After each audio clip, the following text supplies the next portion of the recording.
अस्सलाम वालेकुम viewers, I hope you are doing well. और आज हम लाए हैं आपके लिए एक न्यू टॉपिक, एक जिसका नेम है यूनिक फंक्शन।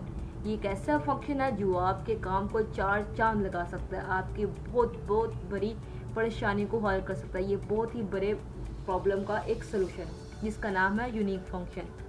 आज की इस वीडियो में हम ये देखेंगे कि यूनिक फंक्शन क्या है, ये क्यों इस्तेमाल किया जाता है, ये कैसे इस्तेमाल होता है और ये कहाँ कहाँ पर इस्तेमाल होता है। ये चार चीज़ें हम डिटेल में डिस्कस करेंगे, तो मेरी वीडियो के साथ जुड़े रहिए क्योंकि आपको इस वीडियो में आज के लेक्चर में बहुत कुछ सीखने को मिलने वाला है। What is the unique function? क्या आप जानती हैं कि यूनिक फंक्शन क्या है? क्या आता है आपके माइंड में यूनिक फंक्शन के बारे में? क्या समझते हैं कि आप यूनिक फंक्शन क्या है और ये किस लिए यूज़ होता है? यूनिक फंक्शन एक्सेल का एक डायनामिक अरे फंक्शन है। डायनामिक मतलब ये होता है कि हम उसको किसी भी तरह से यूज़ कर सकते हैं, यानी कि अगर उसको टेबल में से कोई वैल्यूज़ रिमूव करती हैं तो इसको कोई फ़र्क पड़ने वाला नहीं है। ये एक डायनामिक अरे फंक्शन है जो किसी भी अरेज या कॉलम में सिर्फ यूनिक या डिस्टिंक्ट यानी कि डिफरेंट वैल्यू को रिटर्न करता है। आपकी या तो आपके रेंज हो गई या कॉलम में, ठीक है। ये उसमें से क्या करेगा, प्रोवाइड करेगा आपको यूनिक वैल्यू या डिस्टिंक्ट वैल्यू को प्रोवाइड करता है। तो जो जो चीज़ें इंपॉर्टेंट है मैं उसको ग्रीन कलर से या रेड कलर से हाईलाइट कर रही हूँ। यानी कि जो वैल्यू रिपीट हो रही है, डिस्टिंक्ट का मतलब ये है, यानी कि जो वैल्यू रिपीट हो रही, डिस्टिंक्ट का मतलब होता है डिफरेंट। तो डिफरेंट हम वो वैल्यू निकालेंगे ना जो यूनिक होगी, यानी कि एक बहुत सी पांच सिमिलर चीज़ें हैं, पांच सिमिलर, अगर जैसे कि 5 एप्पल है और दो मैंगोस हैं, तो इनमें और एक इनके साथ है एक पीच है, ठीक है। तो इन सब में से एक यूनिक चीज़ होगा, जो फ्रूट होगा वो होगा पीच, ठीक है। तो इसी तरह हमने एक्सेल में जो यूनिक चीज़ निकालनी होती है वो इसका मतलब ये होता है कि जो वैल्यू रिपीट हो रही है उसे इग्नोर करके सिर्फ एक मर्तबा दिखाता है। ये इसका सबसे मेन इंपॉर्टेंट काम ही है कि जो जो वैल्यू रिपीट हो रही है वो उसको एक चीज़ के दिखा देगा। वैसे तो यूनिक फंक्शन को आप दो तरह से यूज़ कर सकते हैं। पहला तरीका तो ये कि आप कंडीशनल फॉर्मेटिंग के ज़रिए कर लें। दूसरा तरीका ये है कि हम एक छोटा सा फॉर्मूला लगाएं और वहाँ से हम एक यूनिक फंक्शन को भी यूज़ कर सकते हैं। और what is the unique function ये हमने पढ़ लिया। अब हम देखेंगे why the unique function use, यानी कि यूनिक फंक्शन को यूनिक क्यों कहा जाता है और इसको क्यों यूज़ किया जाता है। इसका आंसर ये है टू फाइंड द यूनिक और different value from the given range. या हम ये भी कर सकते हैं from the given range different values to find the unique और different value from the whole data. या हमने पूरे डाटा में से फाइंड करनी है, या हमने जो उसको रेंज प्रोवाइड की है हम उसमें से भी यूनिक वैल्यूज़ को फाइंड कर सकते हैं। उसके बाद आएगा कि अगर हम ये चीज़ें पढ़ लिया ये क्या होता है, ये क्यों इस्तेमाल होता है, अब हमारे माइंड में क्वेश्चन किया तो यार इसको हमने यूज़ कैसे करना है। तो चलिए नेक्स्ट स्लाइड में स्टार्ट करते हैं। How the unique function use, हम यूनिक फंक्शन को किस तरह से यूज़ करेंगे। इसका आंसर ये है कि सबसे पहले आपको इसका फॉर्मूला फॉर्मेट का पता हो। मैं अपने लेक्चर में जितने भी मैंने एक्सेल के फंक्शन बताए हैं, मेरी कोशिश ये होती है मैं सबसे पहले आपको उसकी बैकग्राउंड रिलेटिव बताऊँ कि ये फंक्शन क्या है और ये किस लिए यूज़ होता है, किस मकसद के लिए होता है और कैसे इस्तेमाल होता है और ये कहाँ कहाँ पर इस्तेमाल होता है, ताकि अगर आप कोई फंक्शन यूज़ कर रही हैं, कोई टेक्निक्स को इस्तेमाल कर रहे हैं, एटलीस्ट उसकी बैकग्राउंड रियलिटी आपके माइंड में होनी चाहिए। तो इसका फॉर्मूला फॉर्मेट ये है कि आपने एक्सेल की शीट के ऊपर यूनिक लिखना है। यूनिक लिखने के बाद अब आपने जिस पैटर्न के साथ फॉर्मूला लिखना है वो है अरे। अरे का मतलब होता है कि अरे का मतलब है वो डाटा का वो हिस्सा जहाँ से यूनिक वैल्यू निकालनी है। डाटा का वो हिस्सा यानी कि वो कोई हमारे पास रेंज भी हो सकती है, वो हमारे पास एक इस तरह से एक रो भी हो सकती है, ठीक है। और उसके बाद क्या है बाय कॉल, मतलब एक बाय कॉलम। इसका मतलब ये है कि अगर आप हॉरिजॉन्टली डाटा चेक करना चाहते हैं तो आप इसके साथ ट्रू लिखेंगे, यानी कि ये वर्टिकली भी काम करेगा और ये हॉरिजॉन्टली भी काम करेगा, ठीक है। उसके बाद क्या है एग्जैक्टली वंस। एग्जैक्टली वंस का मतलब ये है यानी कि सिर्फ एक दफ़ा, एटलीस्ट एक दफ़ा। अगर सिर्फ वो वैल्यू चाहिए जो एक मरतबा अपेयर हुई हो आप, तो आप ट्रू लिखें। मतलब कि अगर हम ये फॉर्मूला यानी कि रेंज को सिलेक्ट करें, सिलेक्ट करने के बाद यहाँ पे कॉमा, इसकी जगह पर अगर हम ब्लैंक स्पेस दे दें और यहाँ पर एग्जैक्टली 1 की जगह पर ट्रू लिख दें, तो वो वैल्यू प्रोवाइड करेगा जो जस्ट एक दफ़ा आई हुई है। नेक्स्ट क्या देखते हैं कि practical example of unique function. अब हम इसको प्रैक्टिकल एग्जांपल कहाँ पर देखेंगे, तो इसको देखने के लिए ज़ाहिर है पावर पॉइंट में तो मैं आपको टू द पॉइंट मतलब कि ऐसे तो नहीं बता सकती, मैं आपको चीज़ों को प्रैक्टिकल करके दिखाऊंगी। तो इसके लिए हमें एक्सेल शीट के ऊपर जाना पड़ेगा। मैंने यहाँ पर गूगल की एक शीट ओपन की है। यहाँ पर मेरे पास सेल का डाटा है, ये सारा मेरे पास सेल का डाटा है। अब यहाँ पर मैंने फाइंड करना है यूनिक, यानी कि मैंने ऑर्डर आईडी में से ना यूनिक फंक्शन को अप्लाई करके ना, तो यहाँ पर मैंने ना इसकी यूनिक वैल्यूज़ फाइंड करनी है। तो मैं क्या करूँगी, यहाँ पर मैंने लिखा इक्वल टू यूनिक को मैंने क्लिक किया। क्लिक करने के बाद अब नेक्स्ट स्टेप ये है इसका कि मुझे इसकी रेंज प्रोवाइड करनी है, यानी कि रेंज प्रोवाइड करनी है किसी कॉलम्स की या उस रो की, आपको रेंज प्रोवाइड करनी पड़ेगी। तो मैंने इसकी रेंज प्रोवाइड कर दी है।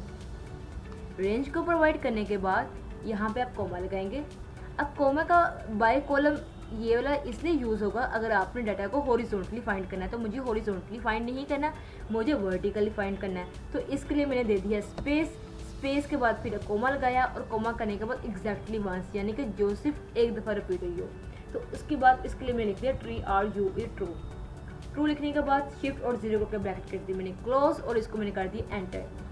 अब आप देखेंगे कि इसने जस्ट वो वाली वैल्यू को पिक किया जो सिर्फ और सिर्फ एक बार रिपीट हुई है, यानी कि एक ये वाली भी रिपीट हुई है और इसके बाद एक ये वैल्यू, ये फिर उसके बाद एक 88 वाली 66 वाली 2 वैल्यू से इसने इसको नहीं लिया। उसके बाद यहाँ इनमें से एक वैल्यू को इसने उठा लिया और 412 नहीं, इनमें से किसी वैल्यू को नहीं उठाया, 412 की एक वैल्यू ये लास्ट वैल्यू से इसको उठा लिया, ये यूनिक थी। और इसके बाद ये रिपीट वैल्यू हो रही है 383 यानी कि लिखा हुआ 383 और साथ में 983। तो इन दोनों में से उसने ऊपर वाली वैल्यू को पिक किया और नीचे वाली वैल्यू को वो इग्नोर कर दिया। उसके बाद है 893 ये आ गया है 983 है, नहीं 983, ये देखें ये है 983। तो इसने इस वैल्यू को पिक कर लिया और इसके बाद 164 वाली एक वैल्यू को पिक कर लिया। तो आई होप कि आपको यहाँ तक आपका कॉन्सेप्ट क्लियर हो गया होगा। नेक्स्ट हम देखते हैं कि यूनिक फंक्शन को बाय कॉलम के साथ अप्लाई करना है, यानी कि यहाँ पे अगर मैं इक्वल टू यूनिक लिखती हूँ, क्लिक मैंने किया, क्लिक करने के बाद मैंने रेंज को सिलेक्ट किया, नहीं अब की बार मुझे रेंज सेलेक्ट करनी है यहाँ से यहाँ तक। रेंज सेलेक्ट की, रेंज सेलेक्ट करने के बाद अब मैंने बाय कॉलम मैंने लिख दिया ट्रू, TRUE ट्रू, शिफ्ट कर दिया, या इसको मैं ऐसे कर लेती हूँ एग्जैक्टली कॉलम की जगह पर मैं भी यहाँ पर लिख देती हूँ, इसको छोड़ देते हैं और इसको एंटर किया। अब आप देखेंगे उसने मुझे क्या चीज़ प्रोवाइड कर दिया है, यानी कि उसने मुझे डेटा प्रोवाइड किया रो में।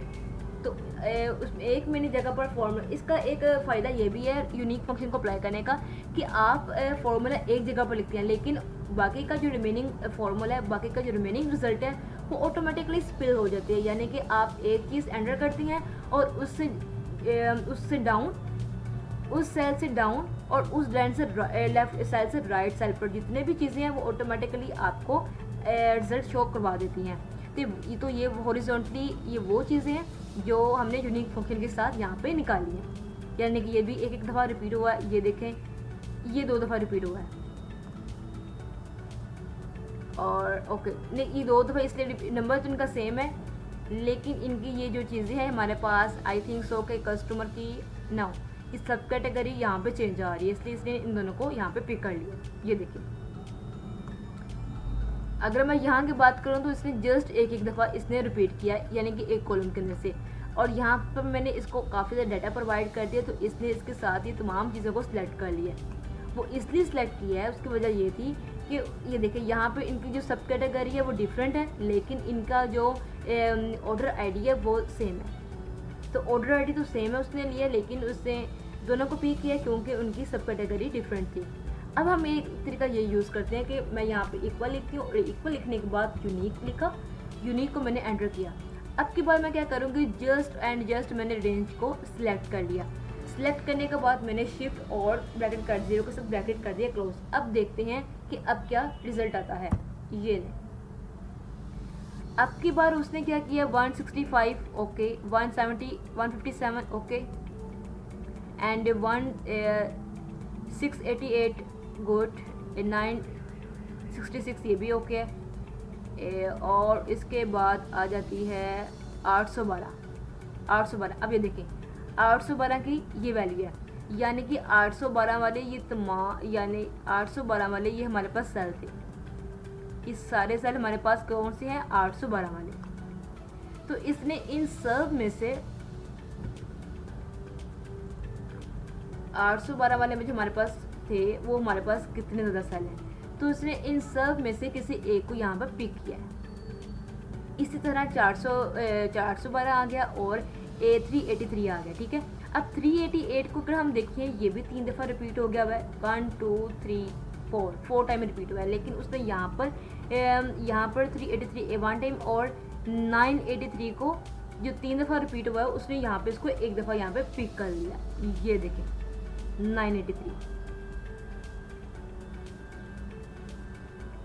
336 और 336 को 2 टाइम्स था, उसने इसको एक दफ़ा पिक कर लिया। तो अगर हम सिंपल कहेंगे तो जो चीज़ें रिपीट हुई हैं वो एक दफ़ा आएंगी, लेकिन अगर हम यहाँ पर इक्वल करने के बाद यूनिक में लिखूँगी, यूनिक लिखने के बाद यहाँ पे अगर मैं रेंज को सिलेक्ट करूँ, सिलेक्ट करने के बाद कॉमा लगाया और बाय कॉलम मैं इसलिए की जगह पर मैं स्पेस दूँगी क्योंकि बाय कॉलम यूज़ होता है हॉरिजॉन्टली। सो स्पेस देने के बाद मैंने कॉमा लगाया और एग्जैक्टली वंस की जगह पर मैं लिखूँगी सिर्फ वो नंबर बताओ जो एक दफ़ा रिपीट हो रही है। तो इसकी जगह पर मैंने लिख दिया ट्रू और शिफ्ट और 0 करके ब्रैकेट कर दिया क्लोज। और अब की बार मैंने जब एंटर किया तो ये देखें जस्ट वही ऑर्डर आईडीज आएंगी जो सिर्फ और सिर्फ 1 टाइम रिपीट हुई है, यानी कि इसमें आप इस वाले सेल में आप 812 वाला नंबर कोई नहीं देखेंगे, आपको 812 वाला नंबर कोई यहाँ पर नज़र नहीं आ रहा जो कि हमें यहाँ पर नज़र आ रहा है। तो इसको मैंने हाईलाइट कर लिया। फिर हम इसको इसके सर के साथ हाईलाइट कर दें। लेकिन 812 वाला हमें ये देखना है यहाँ पर ये यूनिक फंक्शन यूज्ड, यानी कि यूनिक फंक्शन जो है वो हमारे पास कहाँ पर यूज़ होता है।